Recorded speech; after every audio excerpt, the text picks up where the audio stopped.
रहीम। अस्सलाम वालेकुम students of 9th class. आज का जो हमारा लेक्चर है उसमें हम डिस्कस करने लगे हैं chapter number 10 all is not lost. सब कुछ रहेगा नहीं, सब कुछ बेकार नहीं। इसमें दरअसल एक नर्स का किरदार है जो कि अगर उस नर्स जैसी सोच हर एक नर्स की हो जाए तो हमारे जो हॉस्पिटल्स में जो पेशेंट्स जिनकी परवाह नहीं की जाती, जिनकी केयर नहीं की जाती, तो उनकी रिकवरी बहुत अच्छे से हो सकती है। इसमें एक करेक्टर है हीरा, ठीक है। एक पेशेंट है जिसको एक तेज़ रफ्तार बस ने टक्कर मार दी थी और वो बहुत बुरी तरह से सीवियर उसको इंजरीज हो जाती हैं।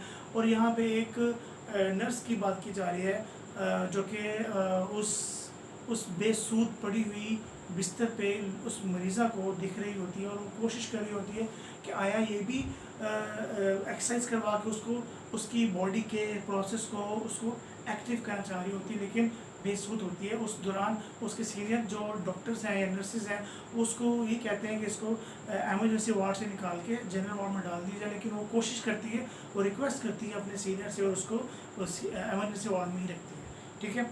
लेकिन उसमें कोशिश करवाती रहती है कभी अपनी उसके रिलेटिव्स को बुला के ताकि उसकी आवाज़ से उसके नर्वस सिस्टम को शायद कुछ एक्टिवेशन मिल जाए, लेकिन ऐसा कुछ नहीं होता। लेकिन वो उस पर कुछ एक्सरसाइज करती रहती है। एक दिन ऐसा आता है कि उसकी छोटी जो फिंगर है, जो कि पूरी बॉडी जो कि उसकी ऑलमोस्ट इंजर्ड हो चुकी थी, उसकी छोटी फिंगर थोड़ी सी हरकत करती है, ठीक है।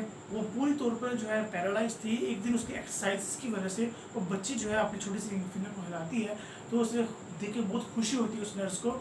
तो उसके अलावा डॉक्टर्स भी उस पर कुछ ज़्यादा टॉन्ट करते हैं उस नर्स पे कि अगर तुम सारा वक्त इसी मरीज़ को गुजारोगी तो हमें और मरीज़ों को देखने के लिए कुछ और नर्सेज का जो है अरेंजमेंट करना पड़ेगा, अरेंजमेंट। लेकिन वो जो है एक बार यूँ होता है कि कोशिश करवाती रहती है और काफ़ी हद तक उसमें बेहतरी भी आ जाती है। अचानक से उसकी जो है ट्रेनिंग आ जाती है उस नर्स की, उसको जाना पड़ जाता है। लेकिन जब उसकी कोशिश ये होती है कि उसको किसी ऐसी नर्स के पास छोड़ के जाए जो उसकी देखभाल करती रहे। लेकिन जब वो 3 माह की ट्रेनिंग के बाद जब वो वापस आती है तो एक लड़की जो है उसको भागी भागी उसके पास आती है और उसको गले से लगाती है। तो वो नर्स कहती है, उसको कुछ समझ नहीं आता कि ऐसा क्या है, तो वो बताती है कि वही लड़की होती है जो कि चल फिर नहीं सकती थी और 3 माह खुद बैसाखियों में चल के जो है उस लड़की को हक करती है और उसका शुक्र अदा करती है। तो वो उसके बाकी जो रिश्तेदार होते हैं उस मरीज़ा के, वो उस नर्स का बड़ा शुक्र अदा कर रहे होते हैं। और वो नर्स जो है अपने अंदर ही जो है एक आजी उसके अंदर तशक्कुर होता है कि मेरी मेहर रंग ले आई। तो ये चैप्टर हमारे पास है। इसके अलावा आप लोगों ने घर से इसके ग्लॉसरी वर्ड्स करने हैं प्लस क्वेश्चन आंसर्स आपके पास बुक्स अवेलेबल हैं, वहाँ से करने हैं। इसके अलावा आप लोगों ने घर से जो हमारा पेपर निकल रहा है उसके अकॉर्डिंग लेटर नंबर 14 आप लोग घर से इसको करेंगे। हम इसको पहले डिस्कस कर चुके हैं। लेटर नंबर 14 जो है आप लोगों ने इस पेपर के अकॉर्डिंग इसको घर से लर्न करना है। तब तक के लिए अल्लाह हाफिज़, अस्सलाम वालेकुम।